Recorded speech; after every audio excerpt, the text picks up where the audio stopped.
প্রথমেই বলে রাখি, এই ভিডিওটি শেষ পর্যন্ত দেখুন, মনোযোগ দিয়ে শুনবেন। হাই বন্ধুরা, তোমরা সবাই কেমন আছো? আশা করি ভালো আছো। বন্ধুরা, এই গল্পে ডুব দেওয়ার আগেই বলে রাখি, লাইক শেয়ার করতে ভুলবেন না এবং আমাদের ইউটিউব চ্যানেলে প্রতিদিন দুপুর 2টায় ও সন্ধে 7টায় ভিডিও দেখতে হলে চ্যানেলটি এখনই সাবস্ক্রাইব করে বন্ধু হয়ে পাশে থেকো। বন্ধুরা, আজ তোমাদের জন্য একেবারে নতুন কড়াকড়ি ভিডিও নিয়ে চলে এলাম। আশা করি শেষ অবধি শুনলে তোমাদের ভালো লাগবে। তাহলে চলো বন্ধুরা। আমার নাম মহুয়া। আমার বয়স 22 বছর। আমি দেখতে সুন্দর। আমার গায়ের রং মোটামুটি ফর্সা বলা যায় এবং আমি অনেকটাই ফিট। আমি ইউনিভার্সিটিতে পড়ি। লকডাউনের কারণে ভার্সিটি বন্ধ। শুধু কয়েকটা প্রাইভেট টিউশন আছে, যার মধ্যে গণিত টিউশনের সময় সন্ধ্যা 6টা থেকে রাত 8টা। আমার বাসা থেকে ম্যাডামের বাসা রিকশায় যেতে 20-25 মিনিট লাগে। আমরা মোট 10 জন ছাত্রী ম্যাডামের কাছে প্রাইভেট পড়ি। যে দিনের ঘটনা বলতে যাচ্ছি সে দিনটি ছিল রবিবার। সেদিন আকাশে সকাল থেকেই মেঘ ছিল এবং সারাদিন হালকা বাতাসের প্রভাব ছিল। এরকম বৃষ্টির দিনে আমি সাধারণত বাইরে যাই না, তবে ওই দিন একবারও বৃষ্টির ফোঁটা পড়েনি। তাই প্রাইভেটে যাওয়ার সিদ্ধান্ত নিয়েছিলাম। তবে ওই দিন প্রাইভেটে যাওয়ার কিছু ঘন্টা আগে আমি ঘুমিয়ে পড়লাম। 5:30 মা আমাকে ডেকে ঘুম থেকে উঠায়। আমি ঘড়ি দেখি, আমার ঘুম থেকে উঠতে লেট হয়ে গেছে। আমি তাড়াতাড়ি ঘুম থেকে উঠে একটা জিন্স প্যান্ট আর কুর্তি পরে 5:40 বাসা থেকে প্রাইভেটের উদ্দেশ্যে বের হয়ে গেলাম এবং সঠিক সময়ের মধ্যে পৌঁছেছিলাম। তাড়াহুড়ায় আমি প্যান্ট পরতে ভুলে গেছি, সেটা মনে পড়ল প্রাইভেটে আসার পর। 10 জনের মধ্যে মাত্র 4 জন এসেছিলাম আমরা। ম্যাডাম পড়ানো শুরু করল। বাইরে তখন বিদ্যুৎ চমকাচ্ছিল, তবে এখনও বৃষ্টি নামেনি। তাই ম্যাডাম আমাদের 1 ঘন্টা পড়িয়ে ছুটি দিয়ে দিল। আমরা ম্যাডামের বাসা থেকে বিদায় নিয়ে রাস্তায় চলে আসলাম। বাকি 2 জন চলে গেল ওদের বাসা কাছেই। আমি এবং আমার বেস্ট ফ্রেন্ড রাবেয়া রয়ে গেলাম। রাবেয়ার বাসা ম্যাডামের বাসা থেকে রিকশায় গেলে 4-5 মিনিটের রাস্তা। ও আমার সাথেই রিকশায় যাবে। আমার বাসায় যাওয়ার পথেই পড়ে ওর বাসা। একে তো লকডাউন, তার উপর ঝড় হবে ভাব। ফলে রাস্তাঘাট একদম খালি। না আছে মানুষ আর না চলছে কোনো গাড়ি। এমনকি একটা দোকান পর্যন্ত খোলা নেই। আমি আর রাবেয়া ফোনের টর্চ অন করে সুনসান রাস্তার রিকশা খুঁজছি। একটি রিকশা আসলো, কিন্তু শত ডেকেও থামাতে পারলাম না। পরে আরেকটা রিকশা, সেটা অনেক ডাকার পর থামল। তবে সে দূরত্ব জেনে বলল সে যাবে না, পাশেই তার বাড়ি। এখন নাকি সোজা বাড়িতে যাবে। কাছে হলে নিয়ে যেত বলল। ঝড়ের রাতে এটাই স্বাভাবিক। তারপরও অনেক রিকোয়েস্ট করে রাজি করালাম। তবে শর্ত দিল ভাড়ার 3 গুণ দিতে হবে। আমরা রাজি হয়ে গেলাম, কারণ কোনো উপায় ছিল না। ম্যাডামের বাসায় ফেরত গিয়ে তো আর থাকতে চাইতে পারি না। দুজনে উঠে পড়লাম। রিকশায় ওঠার কিছুক্ষণ পরেই প্রচণ্ড বেগে বায়ু প্রবাহিত হতে লাগল। রাবেয়া তখন বলল আজকে ওর বাসায় থাকতে। আমি বললাম না, তার দরকার নেই, ঝড় আসার আগেই বাসায় পৌঁছে যাব। রাবেয়া তারপরও জোর করল, কিন্তু আমি শেষ অবধি নাই বললাম। চারপাশ একদম অন্ধকার, কোনো জায়গাতেই বিদ্যুৎ নেই। রিকশার সামনে একটা ব্যাটারির লাইট জ্বলছে। একটু পর রাবেয়ার বাসা চলে এলো। ও আমাকে বিদায় জানিয়ে চলে গেল। আবার রিকশাওয়ালা রিকশা চালাতে শুরু করল। এতক্ষণ তেমন কিছু মনে হয়নি, তবে এখন একটু ভয় ভয় লাগছে। ফোনের ফ্ল্যাশটা অন করে রাখলাম। রিকশাওয়ালাকে ভালো করে দেখলাম। রিকশাওয়ালার বয়স 35-40 হবে। গায়ের রং কালো নয়, আবার শ্যামলাও বলা চলে না। এই তো মনে করেন কালো আর শ্যামলার মধ্যবর্তী। মুখে দাড়ি নেই, হয়তো কিছুদিন আগেই শেভ করেছে। একটা সাদা রঙের শার্ট আর একটা লুঙ্গি পরে আছে। সামনের 2 বোতাম খোলা। যাই হোক, একটু পর বাতাসের বেগ প্রচণ্ড পরিমাণে বৃদ্ধি পেল। ফলে বাতাসের সাথে বইছিল ধুলা। এভাবে আর রিকশা চালানো সম্ভব হল না। আরেকটু চালিয়ে রিকশাওয়ালা রিকশা থামিয়ে দিল। ধুলার কারণে চোখে হাত রেখে জোরে জোরে আমাকে বলল, দিদিমণি, এভাবে রিকশা চালালে দুর্ঘটনা ঘটবে। আমি ফোনের টর্চ দিয়ে চারপাশটা দেখলাম কোনো বাড়ি আছে কিনা। তবে যত দূর চোখ যায় শুধু জঙ্গল আর রাস্তা। তখন ভাবলাম আজকে কপালটাই খারাপ।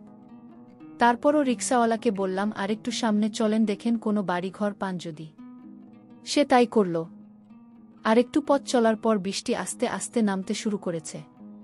আমার জিন্সের প্যান্টের নিচের অংশ ভিজে গেছে। রিক্সাওয়ালারও শার্ট ভিজে গেছে। লুঙ্গিও ভিজবে প্রায় অবস্থা। সে আবার রিক্সা থামাল। বলল এখন আর যাওয়া সম্ভব না। আমি নেমে চারপাশটা ভালো করে দেখলাম। আমার চোখ পড়ল জঙ্গলের একটু ভিতরে অবস্থিত একটা প্রায় বাঙ্গা শ্যাওলা পড়া 100 বছর পুরানো একটি বাড়ির দিকে। এতক্ষণে ঝড় পুরোপুরিভাবে শুরু হয়ে গেছে। আমরা পুরোপুরি ভিজে গেছি। আমাদের শরীর শীতে কাঁপছে।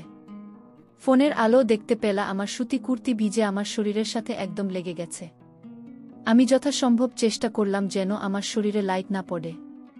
কোনো উপায় না দেখে রিক্সাওয়ালাকে বললাম চলেন ওই বাড়িটায় আশ্রয় নেই। বলেই আমি দৌড়ে ভাঙ্গা বাড়িটার বারান্দায় গিয়ে দাঁড়িয়ে লাইট ধরলাম রিক্সাওয়ালার আসার জন্য। সে রিক্সা একপাশে দাঁড় করিয়ে সিটের ভেতর থেকে একটা প্লাস্টিকের ভাঁজ করা কাগজ নিয়ে দৌড়ে আমার কাছে এলো। 20-30 মিনিট অপেক্ষা করলাম যদি ঝড় থামে। কিন্তু ঝড় থামার কোনো নাম গন্ধই নেই। পরে আমরা হরহর মুভির মতো দেখতে ভাঙ্গা বাড়ির ভিতরে ঢুকলাম। মোট 3টা রুম। 2টা একদম ভাঙ্গা। নিচে ইট পড়ে আছে। তবে 3 নং ঘরটা মোটামুটি ভালোই। ঘরে কোনো জানালা নেই। একটা কাঠের দরজা আছে শুধু। দরজাটা বাতাসের বেগে বারবার খুলছে আর বন্ধ হচ্ছে। আমরা ওই ঘরটাতে ঢুকে দরজা বন্ধ করে দিলাম। ঘর এখন একদম অন্ধকার।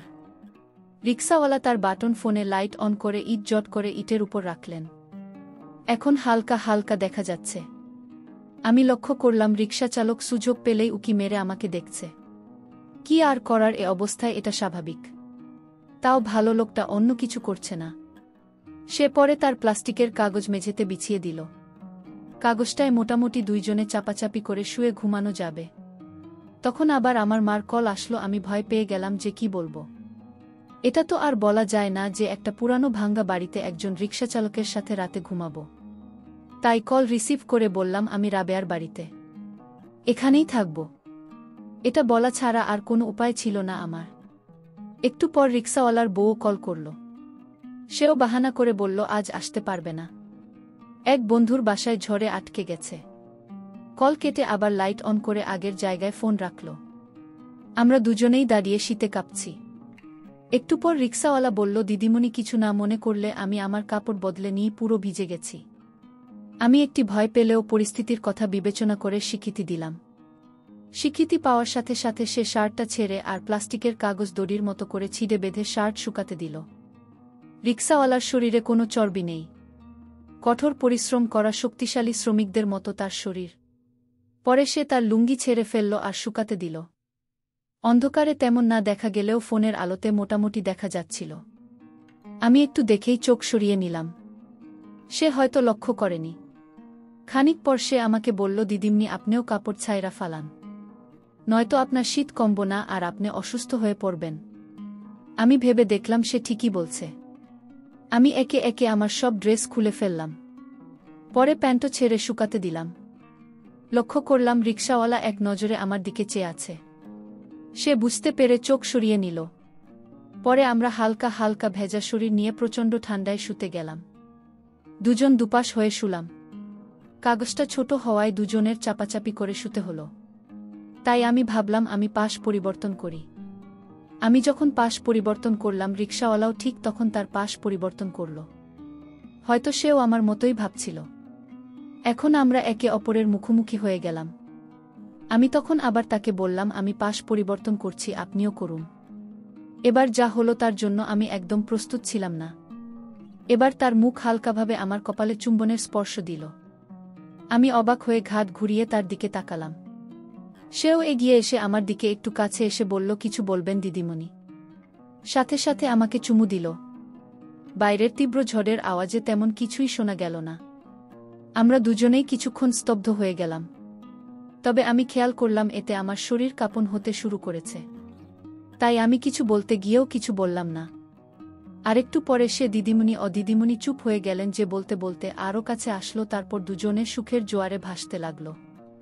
রিক্সাওয়ালা আমার কোনো কথা না শুনে সে রাত কাটিয়ে ভোর হয়ে গেল। তারপর সকাল হতে আমরা কাপড় পরে যে যার বাড়িতে চলে যাই। আজ এখানেই শেষ করলাম ভিডিওটি। আমি আশা করেছি এই গল্পটি আপনাদের পছন্দ হয়েছে। বন্ধুরা ভিডিওটি ভালো লাগলে লাইক কমেন্ট শেয়ার করে চ্যানেলটি সাবস্ক্রাইব করে পাশে থেকো।